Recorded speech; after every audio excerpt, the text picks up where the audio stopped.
Okay, so I think we'll start. Um just for benefit of everybody. So far, we have looked at some basics of digital logic design. First of all, can you hear me properly? Yes, sir. Okay, so digital logic design, we have just started with refreshing certain concepts of digital logic design. We looked at basic gates. Then we looked at combinational logic circuits, multiplexer, demultiplexer, encoder, decoder, adders, full adders, half adders, etc. Then we looked at sequential circuits, latches, flip-flops. Flip-flops, again, we have SR flip-flop, D flip-flop, JK flip-flop, toggle flip-flop. We mostly use, as we saw, only D flip-flops for FPGA or ASIC design later on. So that is the one that you should focus on. And then using D flip-flops or using flip-flops in general, you can create registers, normal registers, shift registers. Shift registers can be shift right or shift left. Then we looked at how to design what is the concept of a counter, a up counter or a down counter. We can reset counters, a 3-bit counter, 4-bit counter, depending on your requirements. More than that, maybe if required. We looked at memories.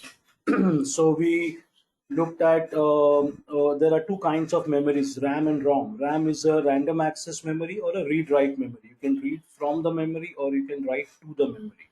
That's a RAM. ROM is a read only memory. You can write to it once and only read from it later on. Then we looked at how to calculate the size of the memory. So the width of the memory by the depth of the memory will give you the size of the memory. And depending on your design requirements, you can design an appropriate memory with the appropriate size as required. Memory being a sequential circuit made up of flip-flops is synchronous, so you need clock for that. You need reset, like you need reset for all the circuits, so you need reset. So those are two common signals. Then you need address bus for the memory to address a particular location. You need data bus to write to the memory or read from the memory. So these are some of the signals. You read write control is another thing you'll need there. So these are some of the things you need for memories. Now we are going to look at a little bit about finite state machines, FSMs. We did look at FSMs just a second. Yeah. So FSM is a logical circuit which can basically consist of combinational circuit as well as sequential circuits. It can be represented by, just a second, let me see if I can move this around. So FSM can be represented by a state table, as you can see here. A state table consists of current state, next state, input and output. So based on the current state and input value, the next state and the output value is calculated. Those are the four concepts, or those are the four things that are part of any state machine. A state machine can also be represented by something called a state diagram, as you can see here. This is a simple state machine with two states. This is also called a bubble and arrow diagram. These are bubbles or circles and these are arrows, transitioning from one state to other state. So input, current state, next state, input and output. Again, we have a combination of this. Let's look at this simple state machine which is made up of four states. Now four states is represented in binary format. 0001, state number 00, state number 01, state number 10, state number 11. Four states. So on reset it will come to this state 00. Now this 0/0 is represented as input and output. So this value before the slash is input, this value after the slash is output. So in state number 0, if input is 0, it will stay in state 0 and output will be 0. That is how you read it. In state number 00, if input is 1, it will go from state 00 to 01, output still being 0. In state number 01, here it will go to state 11. If input is 1, output will be 0. In state number 01, if input is 0, it will go back to state 00 with the output being 1. In state 11, if input is 0, it will go back to state 00, the output being 1. In state 11, if input is 1, it will go to state 10, output is 0. In state 1 0, if input is 1, it will stay in state 1 0 with the output being 0. State 1 0, it will go back to state 0 0 if input is 0 and the output being 1. So so when it goes from present state to next state, it will go from current state or present state. It's the same thing. It will go from current state or present state to next state depending on the input value, and the output will be set accordingly. So this is a state diagram which will tell you how this state machine works. So what are the main definite terms to be defined? A state diagram which will show you how the state machine works. It's also called a bubble and arrow diagram. State or current state. It is also called current state, present state. So that is the state or current state of the state machine. Next state is when it will transition to the next state. Branching is the arrows that will go from, based on the input values, it will go from present state to next state. And FSMs, finite state machine, are of two types, Mealy machine and Moore machine. Mealy machine is defined as a state machine that determines its outputs from present state and from inputs. So for Mealy machine, output is dependent on present state and input, combination of these two. In case of Moore machine, Moore machine is a state machine that determines the outputs only based on present state. So for Moore machine, the output is dependent on present state only. No input is calculated while generating the output. Only the present state will decide what the output is. In Mealy machine, present state and input both will decide what the output. These are the two types of FSMs. So now Mealy machine, output dependent on present state and input. Moore machine, output dependent only on present state. Which is the type of this machine? Which type is this that you see here? Has somebody joined in?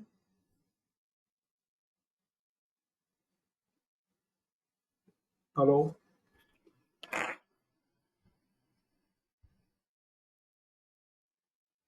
Yeah, looks like somebody joined in. Okay. So Yeah, this is a Mealy machine for me. it's a Mealy machine. Why is that? Because the state depends on the input and the output. How is the Mealy machine defined? It's a state machine where output is dependent on present state and input. And inputs, yeah, sorry, it's input and the present state. Yeah, That will determine the output. Hence, it's a Mealy machine yes. for you. Any other answer?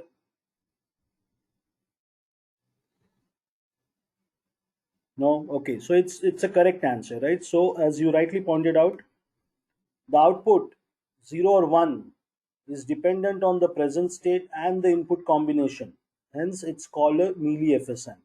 So you can make out from the state diagram also whether this is a Mealy FSM or a Moore FSM. The Moore FSM will look slightly different. We'll see later on. So that is how Mealy machines and Moore machines are defined. So again, yeah, it's the same thing. Moore FSM is the kind of FSM where the output is dependent only on current state. Mealy FSM, the output is dependent on current state and the input combination. So this is a block diagram for Mealy and Moore machines.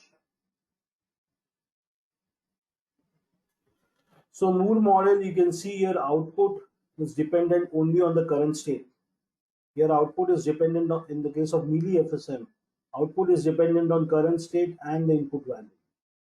So then you can have FSMs can consist of combinational circuit and sequential circuits both together. So you'll have both combination of both in FSMs, but it will always have a finite number of states. Any questions so far? No? Okay. This is how a Moore FSM diagram looks like. Now this is also a state diagram. In case of Moore FSM, the state number is in the bubble, inside the bubble or inside the circle, the state number is mentioned in the top half of the bubble, and the bottom half will show you the output conditions, output values, and the arrows will have input values or input conditions. So output is dependent only on the present state, and it is denoted in the bubble itself inside the state, and the arrows will show you which based on inputs it will transition from state 1 to state 2 in this case. A and B are inputs, I and J are inputs, Q and R are outputs for state 1 which are set in state 1, X and Y are outputs which are set in state 2. This is how a Moore FSM looks like. Mealy FSM, as we have seen, the bubble diagram inside the circle or inside the bubble, only the state number is mentioned, and the input outputs are represented on the arrows. Input slash output. This slash can be a diagonal slash or a horizontal slash, doesn't matter. It's input first, then output. This is how Mealy FSMs are denoted in a state diagram. So obviously, there are certain, when you have two types of FSMs, there are certain positives and negatives of each kind. Moore FSMs and Mealy FSMs can be functionally equivalent. So whatever you can implement with a Moore FSM can be done with a Mealy FSM and vice versa. Mealy FSM has richer description and usually requires smaller number of states. So since the number of states required are smaller for Mealy FSM, it requires a smaller circuit area when you implement it on a hardware chip. So that's an advantage for Mealy FSM. Mealy FSM computes the outputs as soon as input changes. Because why? Because the output is directly dependent on current state and input values. Whereas, so it is basically Moore FSM will respond one clock cycle later on compared to Mealy FSM, because depending on the input, outputs are only dependent on present state in case of Moore FSM. So depending on the input, it will go to the next state, and in the next state, the output will be calculated or set. So Moore FSMs, it will be a delay of one clock cycle for generating the output compared to Mealy FSMs. Moore FSM has no combinational path between input and output, so no direct combinational path. So Moore FSM is less likely to have a shorter critical path. Or in the other way, if you denote it the other way around, there is a chance the Moore FSM timing paths will be longer. Longer timing paths, there is a chance one of the paths will become critical in your static timing analysis. So Moore FSMs, by definition, output is dependent only on present state. So no direct dependency between output and input, because the output and current state is the dependency. In case of Mealy FSM, output dependent on present state and inputs. Timing paths are longer, slightly longer for Moore FSMs compared to Mealy FSMs. So FSM as a concept certainly has advantages. It is simple to design. It's been around for a very long time. It's very predictable. So that's one of the things you look for in design, that it should give you predictable outputs. It should not give you random outputs. It should be reliable and predictable. Ultimately, your design should be reliable and predictable. So FSM gives you that very strict, structured way of doing design, which will generate predictable and reliable outputs, and that is what your design you should aim for. See, why are you using Verilog in the first place? Verilog is a language. It's a hardware description language, but it's a language. So why not use C language or Python or some C++ or something else? Ultimately, you are using Verilog because you want to generate hardware out of it at some point of time. Otherwise, there is no point using Verilog. So the end goal is a working hardware chip. Whenever you work with hardware, you want, even hardware or software, doesn't matter, you want a reliable design or a reliable program in case of software, reliable and predictable outputs. So FSM gives you that method to generate predictable and reliable outputs. So that's one of the very key advantages of using FSMs, and very rarely you go wrong, because FSM compels you to go through step by step.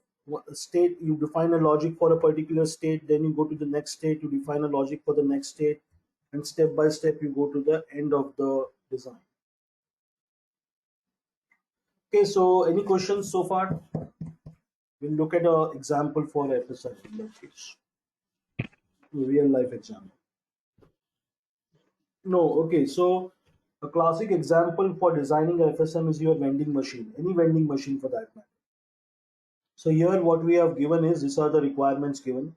The vending machine can take only quarters and dollar bills, nothing more than that. It cannot hold more than $1 at a given time. And it's a soda vending machine. So the soda is going to cost you 75 cents. And the 75 cents can be made up in quarters or directly $1 bills. What are the possible actions or inputs? I deposit a quarter. I can deposit directly a dollar. I have to push a special button to get a soda. Once I reach 75 cents, the user can press a button to get a soda, so the soda is dispensed. If you have paid more than 75 cents, for example, you have paid a dollar bill, then you have to push a button separately to get the money returned back, whatever the difference money is. So these are the inputs to your machine. And this is how the vending machine, these are the states. Zero, this is a currency. Zero, then 25 cents, 50 cents, 75 cents, 100 cents, or a dollar. These are the states, possible states of the state diagram. So we'll see how the state diagram looks like. These are the states. So 0 is for 0 cents, 25 cents, 50 cents, 75 cents, 100 cents. Anytime it reaches 75 cents or 100 cents, it should give out a soda to me once I press the button. So let's look at that. Let me have all the arrows coming out. Okay. So now all these states are encoded in binary format. 1, 2, 3, 4, 5. 5 states. 0, 0, 0, 0, 0, 1, 0, 1, 0, 0, 1, 1, 1, 0, 0. These are my 5 states encoded in binary format. I start here as a user. The user will deposit 25 cents, then it will go to 25 cents state machine, state here, 25 cents state 001. It is still not good enough for a soda. So the user is asked to deposit it. The machine will wait till the user deposits another coin, 25 cents. Go to 50 cents, still not good enough. Deposit another 25 cents, go to 75 cents state. At this point, I can dispense a soda. A machine can dispense a soda if the user presses the soda button. At 75 cents state, if the soda input is active, it will dispense the soda and go back to 000 state, which is a reset state or idle state of the state machine. So this is one way I can get a soda, or I can directly, the user will directly dispense or user will directly input a dollar bill. So from 0 state, it will go directly to 100 state. At this point, the user can ask for a soda. So the machine has to dispense a soda. But in this case, since it is 100 cents, the soda will be dispensed, but the machine will go back to 25 cents state and then return the remaining 25 cents back to the user. RET is for return. So this is another way to get a soda. If we follow this path, the earlier path, after 75 cents, by mistake, the user has deposited another 25 cents without asking for a soda.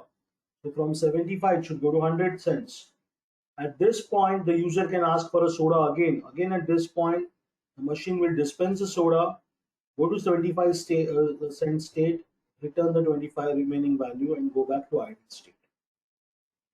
So this is one way this machine can operate. This is another way the machine can operate. Any questions on this example?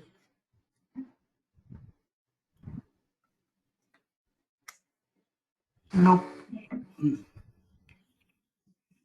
So this is if you are asked to design a vending machine, FSM is a very good technique to use because these are the various states that can be defined, and you can design a FSM based on this vending machine requirement.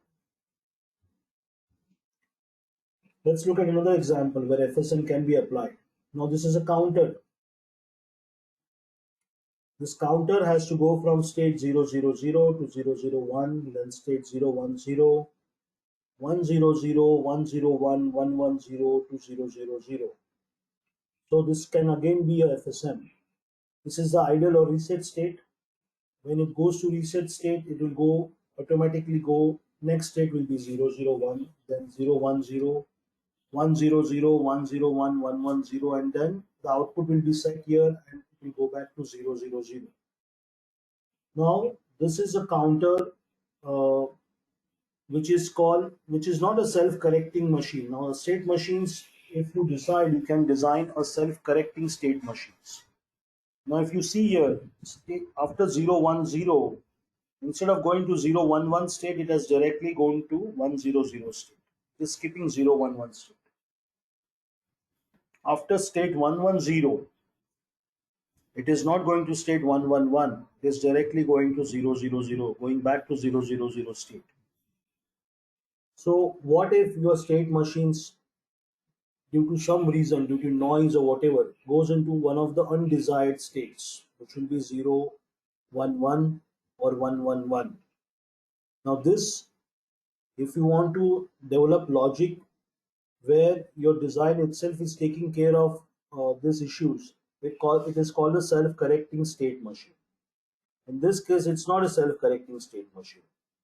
So what you can do here is, now I can design another circle here.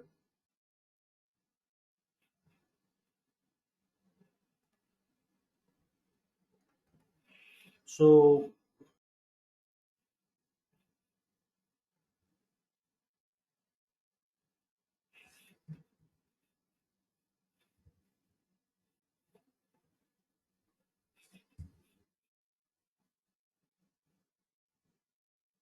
right, so let me just,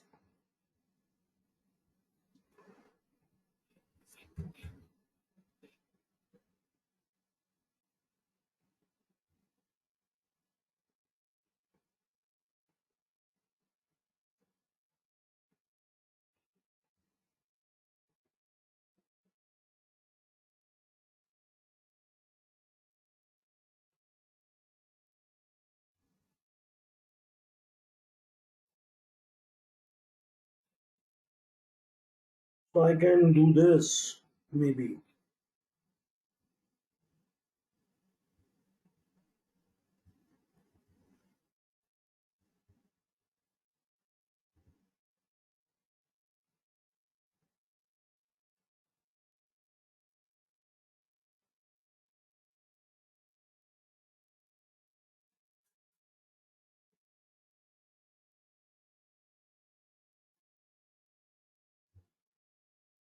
Just give me 1 minute. Let me complete this.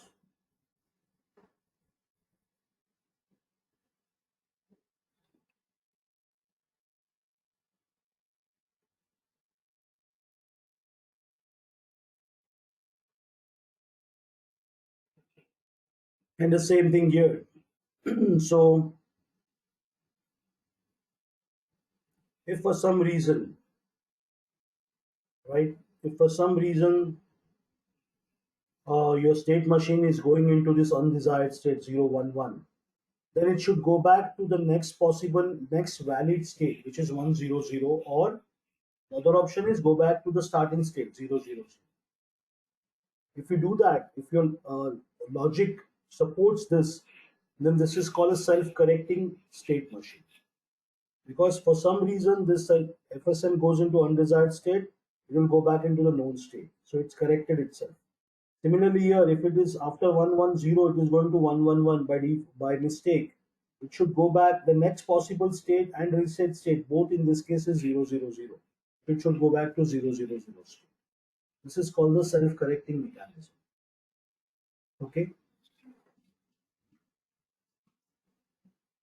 So your Verilog should take care of that, basically. Okay, any questions on this part? No, from Okay, so that's the end of the FSM part.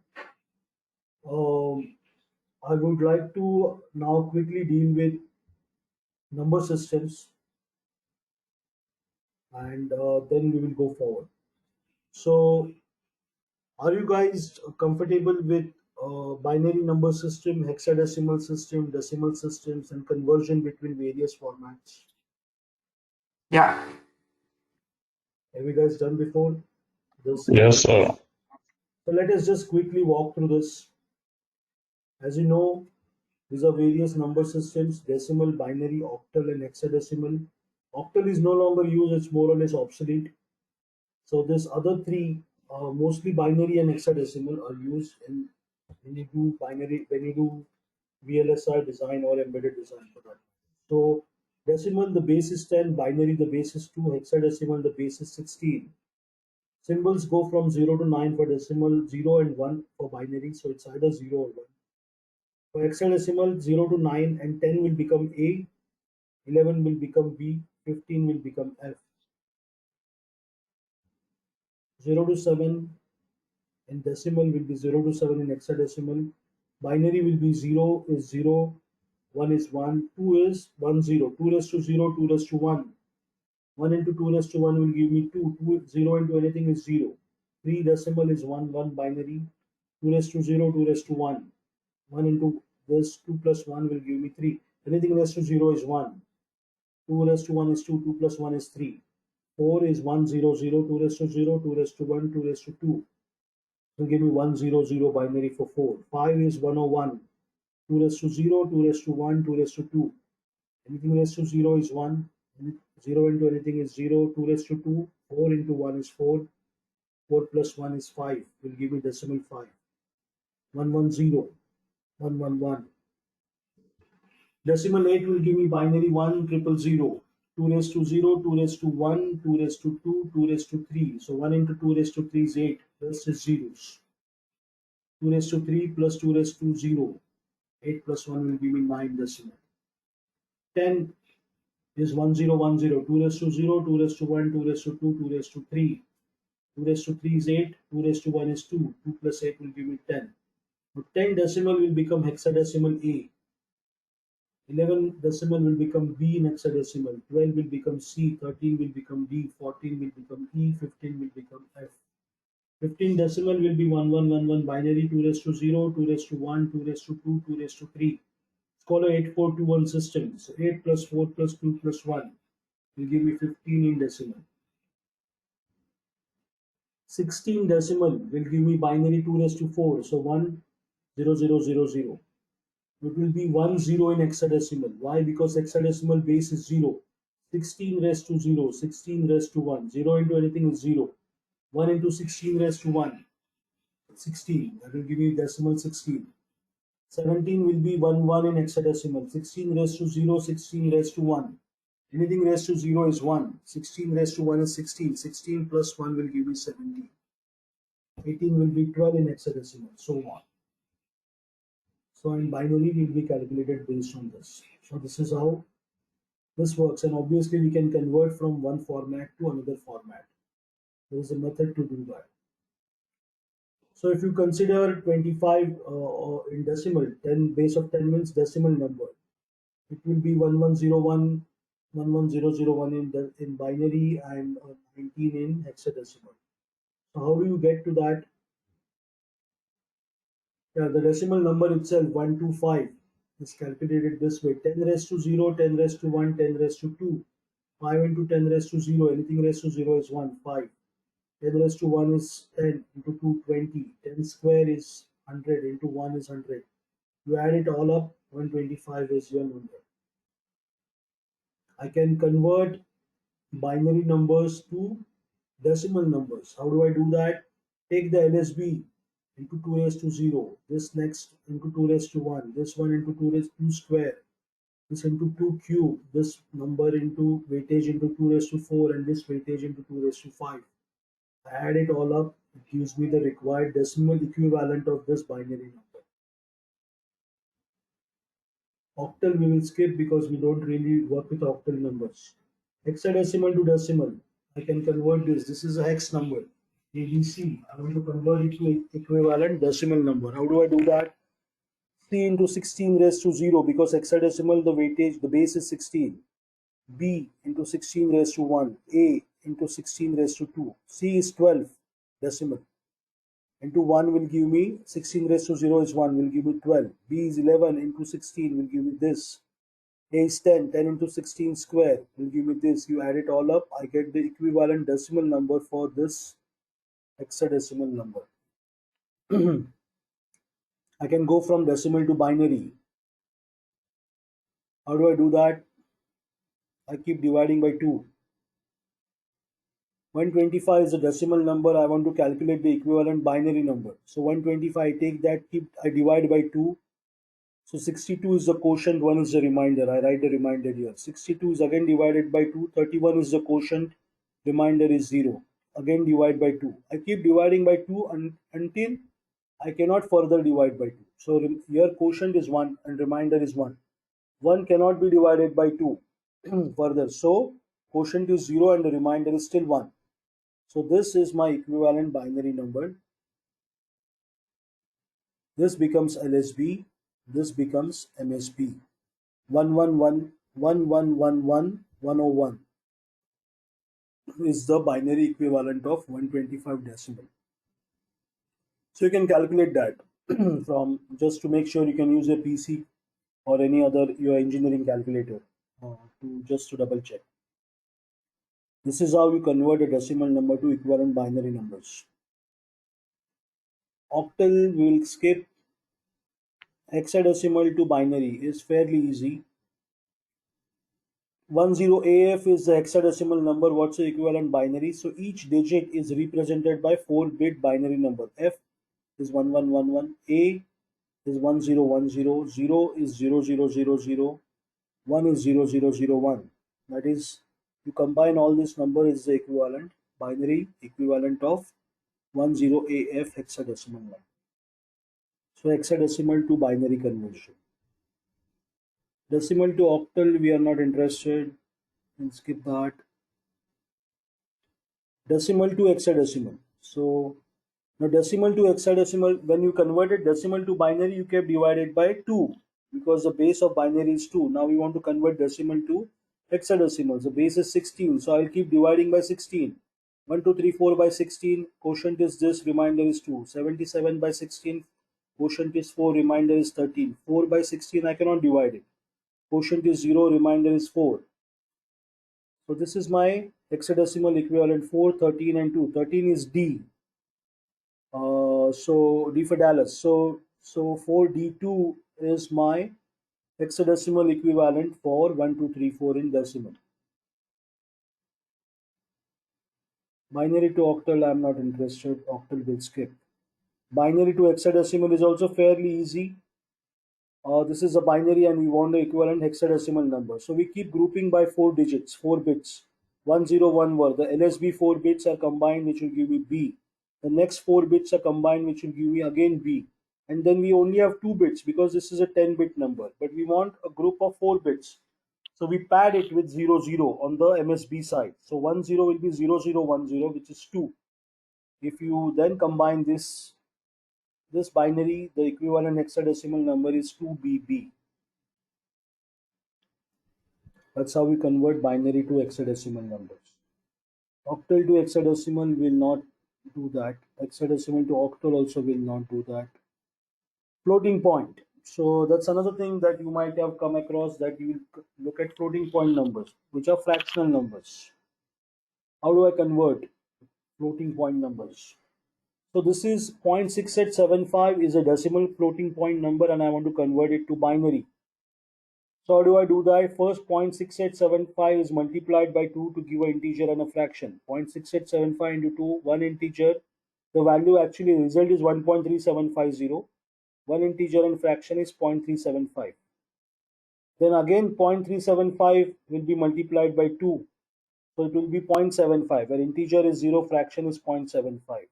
0.75 is again multiplied by 2. So which will be result is 1.5. So one integer and fraction is 0.5.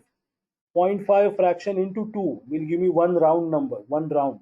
So you keep multiplying by 2 till you reach one round with fraction 0.00. Now this is, you start with this. So that will be 0.6875 in decimal will give you 0.1011 in binary format. So this is 1, which is this integer, 0, this is this, 1, 1. 0.6875 in decimal will give me 0.1011 in binary. Keep doing it till you hit a fraction 0.00. Okay,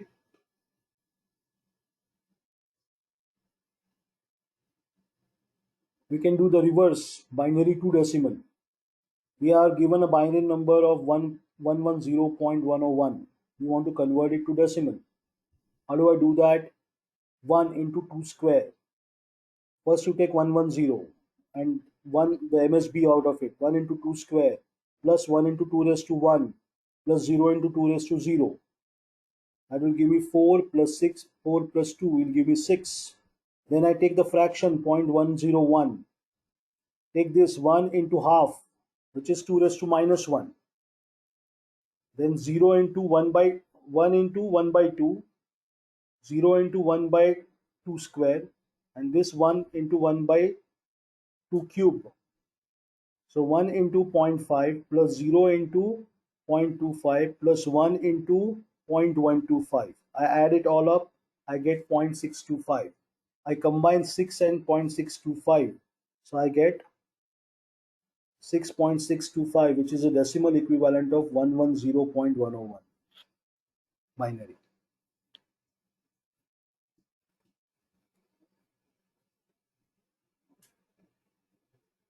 Yes, okay. Yes. Yes. So let me give you a very simple task just for you to practice and calculate right now. I have 100 in decimal. 100 is my decimal number. I want to convert it to equivalent hexadecimal number. Can you do that?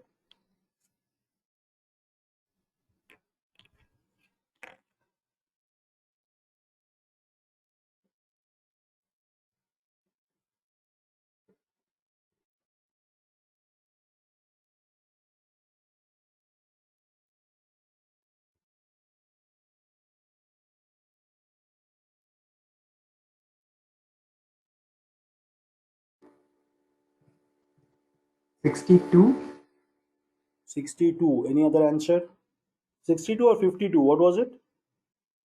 62. I 62. I just mentally. Okay, 62. Then any other answer?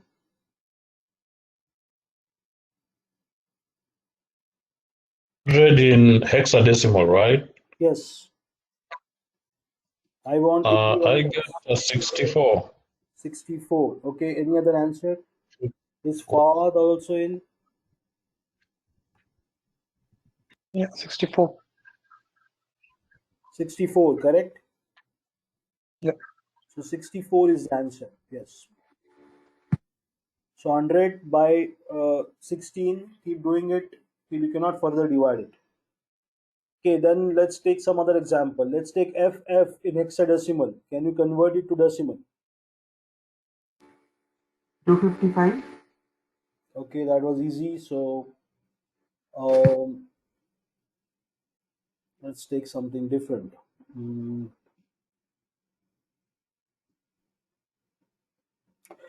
AB in hexadecimal, convert it to binary. A for apple, B for boy. AB in hexadecimal, equivalent binary.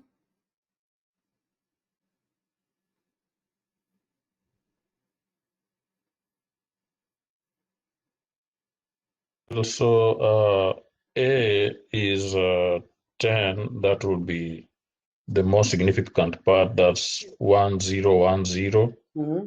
And B is 11, which in binary is, let's see, you add 1, so it's 1011. So the entire thing is from the most significant bit is 1010, then 1011.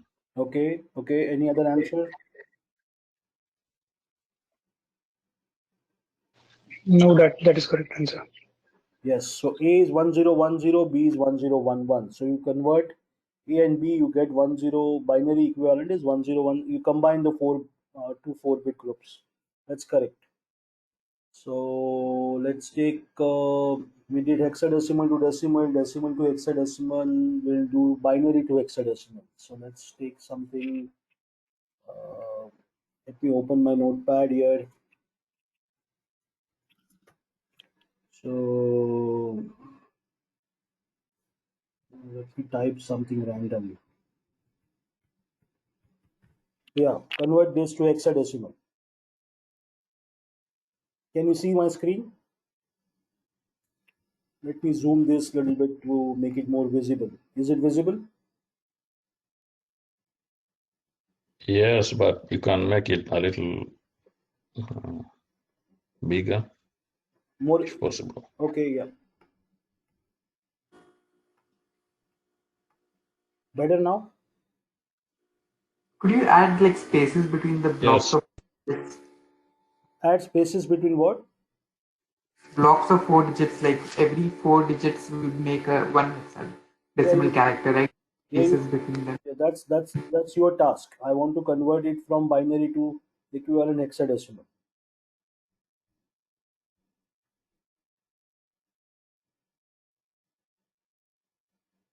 So this is a binary number. What will be the equivalent hexadecimal number?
Well, so I work it to be 1, 4,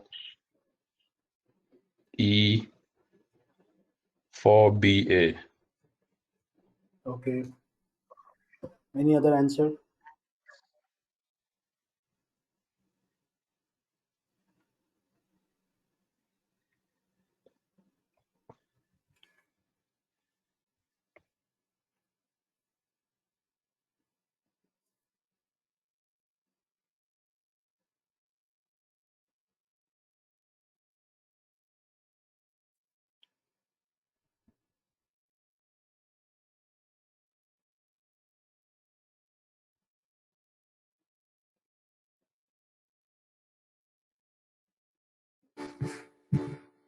I got it to be as 5396A.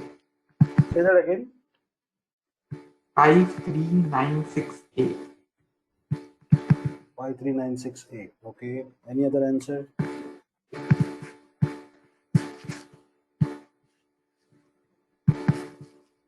Yeah, 5396A. 53968. So let's see what we have here. First is A, then we have 6, then we have 9, then we have 8 plus 4 is 12, so that will be ABC.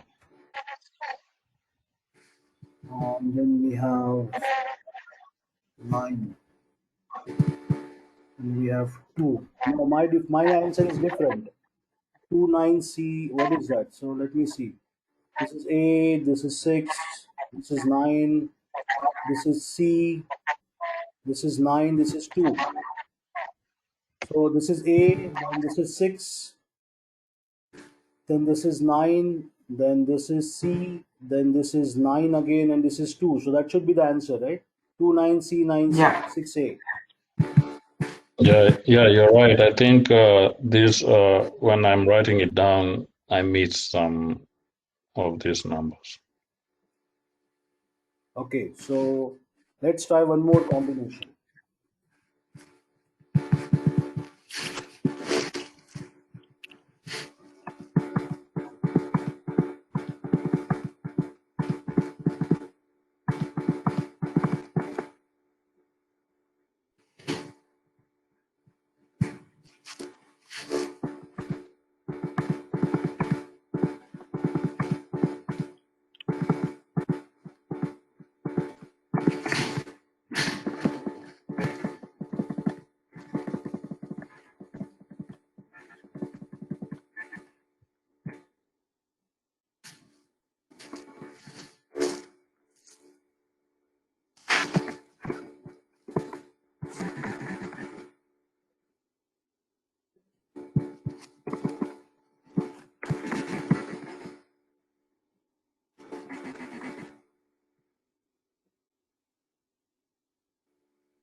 I6 B5 D5 5, 6, B5 D5. B5, D5. Is that correct? Okay. Any other answer? 5 6 B5 D5. 5, 6, B5, D5. Any other answer?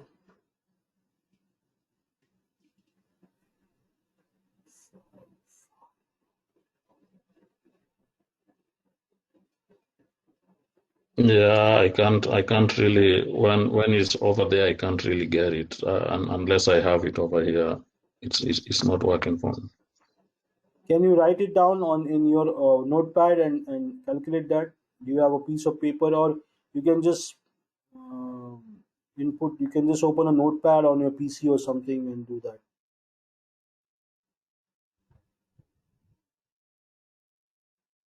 So, but anyways, you got the idea, right? So let's calculate it just for.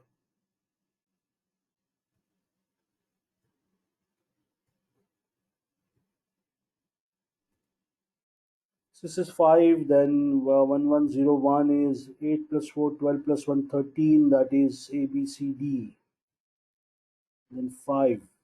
Then 1011 is B.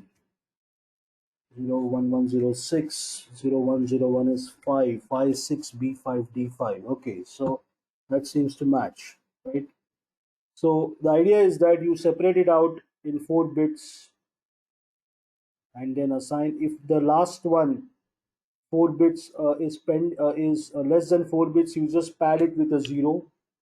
In this case we padded it with 2 zeros. So make it 4 bits and then finally note down the equivalent hexadecimal numbers. Okay, any questions on number systems or in general digital logic design? Anything related to digital logic design or number systems? Not right now. Not right now. Okay. So we will stop here today. Next lecture, what we are going to do is just do an overview of FPGA design. What is the design methodology that we use for FPGA or ASIC design, and where does Verilog design fit into the scheme of things?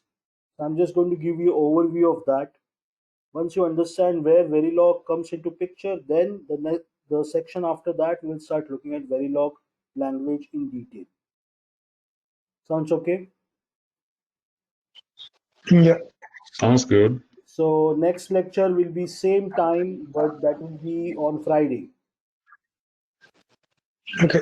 So now this is 9 a.m. Texas time, right, Yes, sir. Jody? 9 a.m. Texas time and 8 a.m. mine. Yes,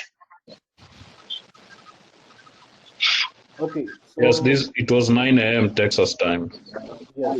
So now this particular time works well for everybody. So we'll stick to this time rest of the training. Okay. Okay, sounds good. Have a good one. We'll talk again on Friday. All right. Okay. Goodbye. Bye bye. Yeah. All right. Bye.